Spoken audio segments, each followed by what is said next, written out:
कि जो मज़ार और मस्जिदों का मुद्दा जो अभी अभी करंट में चल रहे हैं, वो ये सारे मुद्दों को दबाने के लिए करंट रूलिंग पार्टीज कर रही है। अब यदि इंटरनेशनल में जाते तो इनके पास कुछ मुद्दे नहीं होते। जब विदेशी लोग बड़े बड़े अमेरिका के चाहे हों, चाहे किसी भी वर्ल्ड के कंट्रीज के 198 कंट्रीज जो रिकॉग्नाइज कंट्रीज हैं, उनके किसी भी प्रेसिडेंट हो या प्राइम मिनिस्टर्स हो या फॉरेन मिनिस्टर्स हो या कोई भी हो, ये सारे लोग आते हैं तो ये भारत देश का ताजमहल दिखाते हैं, तो लाल किला दिखाते हैं। पर सवाल यह है क्या इनकी भी खुदाई की जाएगी?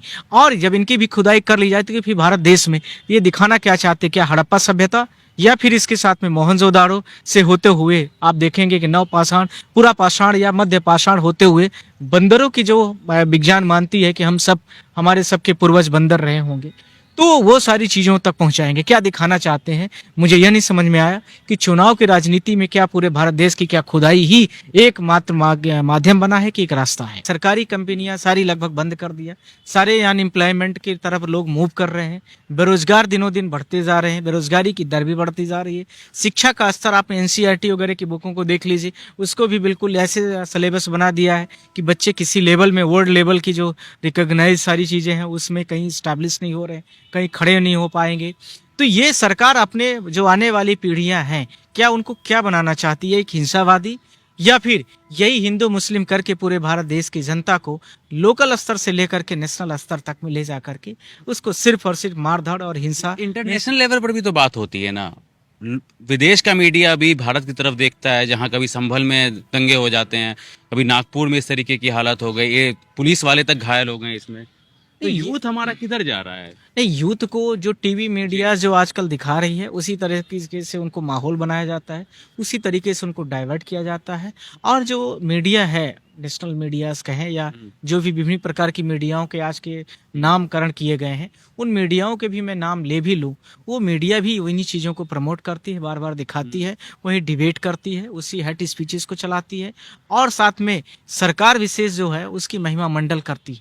उनसे प्रश्न पूछने के बजाय उनकी महिमा मंडल गुणगान करने के अलावा और कुछ भी नहीं करती है। औरंगजेब की कब्र हटा देने से क्या हो जाएगा? क्या देश में बेरोजगारी खत्म हो जाएगी? करेक्ट, ये आपका बड़ा अच्छा मुद्दा है। मुझे लगता है आप जैसे पत्रकारों की बड़ी जेन्युइन चीजें हैं, तो ये सारे मुद्दे मीडिया में आना चाहिए, और ये जो नेशनल मीडियाज है उनको भी कवरेज इन चीजों को देने। क्या इस सारी चीजों से भारत देश के सारे मुद्दे हट जाएंगे? इस सवाल का जवाब क्या जो 72 लाख वोटर बढ़े हैं महाराष्ट्र में, क्या उसका समाधान यही है?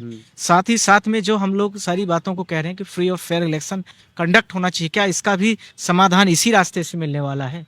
Election commission of India in सारी चीज़ों को, बेरोजगारी, महंगाई, इन सारे मुद्दों को, क्या इन सारी चीज़ों को साइलेंट तरीके से रहने से, या सरकार इस तरीके के जो छावा मूवीज़ को प्रमोट करके मीडिया के माध्यम से पूरे महाराष्ट्र में, पूरे विभिन्न राज्यों में, चाहे उत्तर प्रदेश में संभल का मुद्दा हो या कोई भी मुद्दे हो, क्या उससे सरकारी तंत्र और कहीं न कहीं प्रिंट मीडिया ये सारी चीज़ों का समाधान ढूंढती नजर आ रही है? मुझे तो लगता है, मेरा प्रश्न का जवाब लेंगे तो मैं तो यही कह सकता हूं कि मुझे नहीं, पर हो सकता है कि उनके माध्यम से जनता को लगता हो कि इससे समाधान होगा, तो मुझे तो नहीं लग रहा है कहीं। पर यदि ऐसी कुछ वैचारिकताएं उनके नज़र में है, इससे समाधान निकलता है, तो भारत देश की जनता को बताना चाहिए कि इस खुदाई करने से हम 144 करोड़ लोगों को रोजगार दे देंगे, तो मैं भी उसमें खड़ा हो सकता हूँ।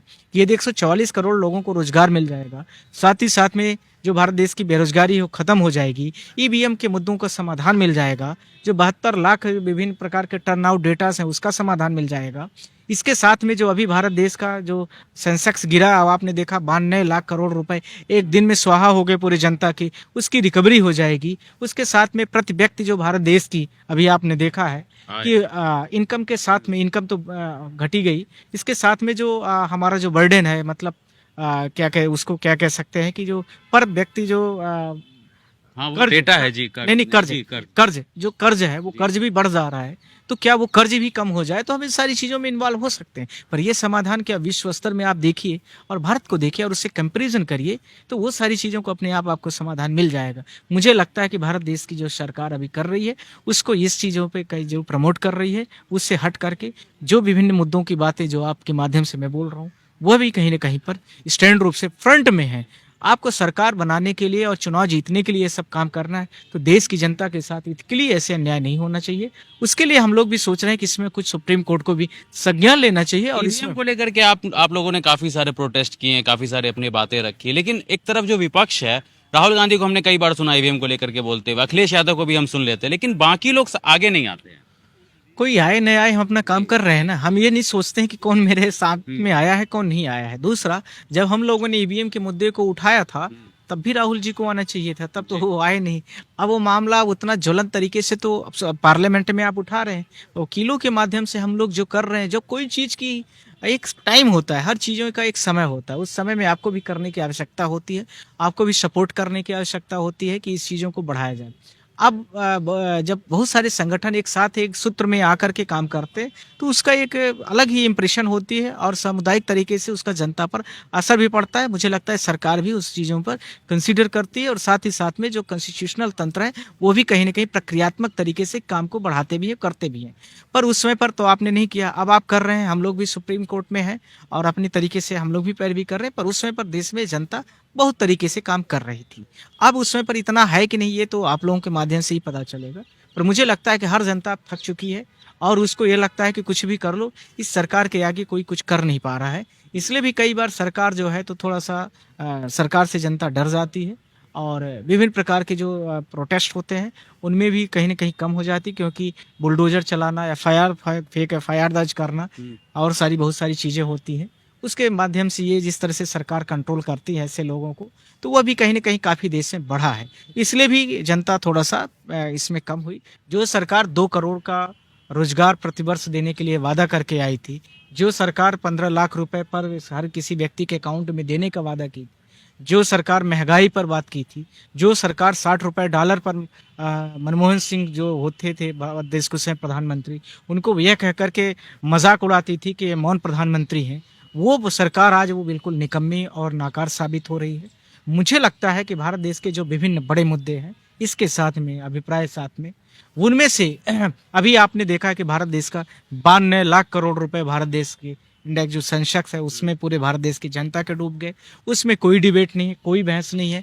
इसके साथ में आपने देखा हो कि अडानी को अमेरिकन कोर्ट ने अभी देखिए वारंट जारी किया है, उसमें भी कोई डिबेट नहीं है। साथ ही साथ में जो इलेक्शंस को लेकर के हम लोगों की बहुतायत तरीके से बहुत सारी पिटीशंस थी, जो हरियाणा चुनाव हो, चाहे मध्य प्रदेश चुनाव, झारखंड हो, छत्तीसगढ़ हो, कोई भी राज्यों को लेकर के है, अर्थात इसी के साथ में महाराष्ट्र हो, तो वहाँ पर जो टर्न आउट डेटा क्रमशः, जैसे मान लीजिए यदि आज चुनाव हो रहा है तो जो टर्न आउट डेटा है 2%, 3%, 5%, 7% ऐसे क्रमशः करके बढ़ाया जाता है। और वो टर्न आउट डेटा के बारे में यह भी माना जा रहा है कि वो सारे के सारे वोटर लिस्ट में नाम भी नहीं होते हैं, या वोटर लिस्ट में नाम होते हैं तो वो फेक आईडीज होती है। ऐसा भी कह सकते हैं कि उसमें कोई डिबेट भी नहीं कराना चाहता। इलेक्शन कमीशन ऑफ इंडिया जो है 72 लाख के आसपास जो वोटर हैं जो महाराष्ट्र में बढ़ाए गए एकाएक, आपने देखा होगा। जबकि सेक्शंस जो इलेक्शन का पीपल रिप्रेजेंटेशन एक्ट है उसके अकॉर्डिंगली होता है कि कोई भी नाम को जोड़ने की एक प्रक्रिया होती है और उसके साथ में यदि किसी का नाम को डिलीशन करना है तो उसकी भी एक प्रोसेस होती है। उसमें भी कितने नाम दिए गए जोड़ने के लिए और कितने उनको काटने के लिए कितनी प्रोसेस फाइल की गई है, इलेक्शन कमीशन ऑफ इंडिया उसको भी नहीं देना चाहता है।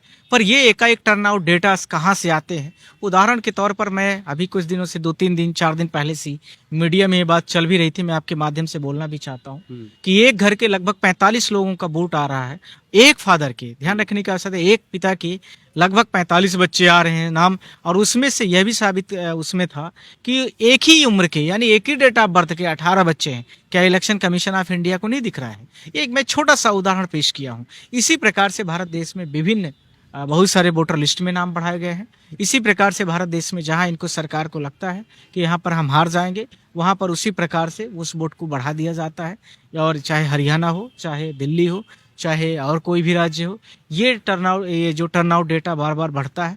इसीलिए इलेक्शन कमीशन ऑफ इंडिया जो है वो मीडिया के सामने और साथ में जो लीडर अपोजिशन है और साथ में जो विभिन्न पार्टियां हैं उनके राष्ट्रीय अध्यक्ष हैं या प्रदेश अध्यक्ष हैं, उनसे न तो मिलना चाहती है और न ही उनके सारी चीज़ों पर संज्ञान लेना चाहती। इसीलिए ईवीएम के जो वोटिंग को लेकर के बहुत सारी पिटीशंस हम लोगों की जो पेंडिंग है या डिसाइड हुई, उनमें भी इसी प्रकार की गड़बड़ियां करके ये उसको लिपापोती कर रहे हैं और उसको करके ये किसी पार्टी विशेष के लिए काम करते हैं, जिसको लेकर के हमने आप लोगों के माध्यम से बहुत बार पहले भी बोला है।